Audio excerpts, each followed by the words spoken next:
Hi everyone, and welcome to Crafting Creativity Music Teaching Studio. My name's James Halloran, and today for our singing tutorial, I thought I'd talk to you a little bit about a concept known as the singer's point of view. This involves a couple of different things, and all of these concepts revolve around how we psychologically think and approach singing.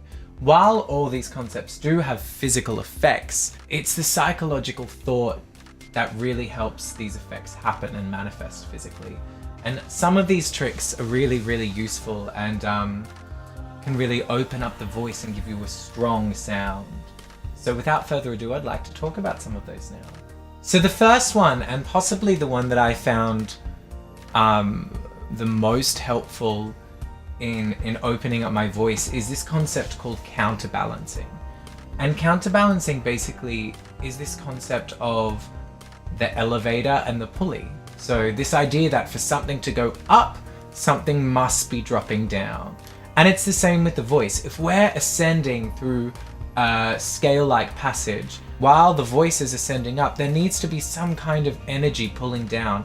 So we always want to approach notes, especially high notes, from the point of view of us being above the note and behind the note. And what this does is it avoids issues of pitch and tension as we are just dropping down onto the note rather than straining and reaching up. So for me, I'd physically do this, even when I'm performing, when I'm going for a big note, I'll just drop my hand and sometimes bring the chin in, gaze down slightly, because to me what that does is it gives that sensation of I am above and behind the note and I am dropping down onto it.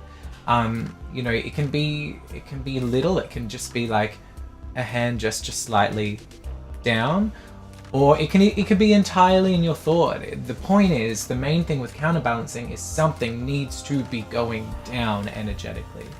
And it's really helpful. And of course it works the same in reverse. So if we're going for a big low note, we need to be thinking of something coming up. So there's always that oppositional flow.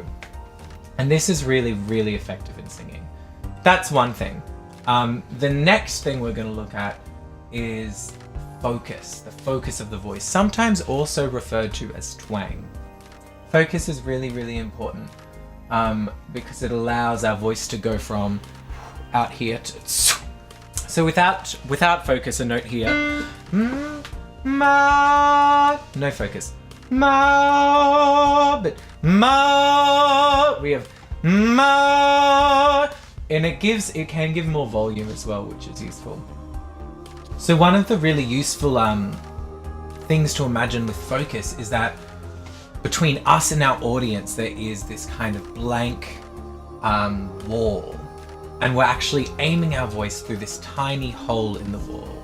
And what this does is it sends our voice to this kind of laser-like focus, giving it a much brighter and twangier quality, I guess. And you can use this idea in different amounts. If you don't want a lot of it, you can ease back a bit. And it's another way to use dynamics. If you suddenly come into a really focused, twangy sound when you've been back further, it's a good contrast. So knowing all that, if we attempt a line in a song, and I want to demonstrate the difference of using these point of view techniques and not using them. So if we were to take maybe this time from Cabaret, and if I were to first sing it with no counterbalance and no focus, it might not sound great. It might sound something like this. All the odds are they're in my favor. Something's bound to begin. Notice there's a lot of tension creeping up because without counterbalancing, I'm straining. And there's also not that sense of direction that we want for a song like this. So now if I'm to employ focus and counterbalancing, we can get a performance that's more like this. All the odds are they're in my favor. Something's bound to begin. It's gonna happen. And we have that really strong sense of power and focus and counterbalance, and all that is employing a different point of view. So have a go. Let me know what you think of these styles and these exercises, and yeah, get back to me. If you're interested in knowing more about this kind of stuff and looking at more singing tips, head over to my website. There's a bunch on there. And if you sign up to my mailing list, you will actually get a free voice lesson from me regarding any vocal issues you may be finding that you have, or any advice for taking your singing to the next level. Anyway, have a great week, guys. I hope to see you again soon.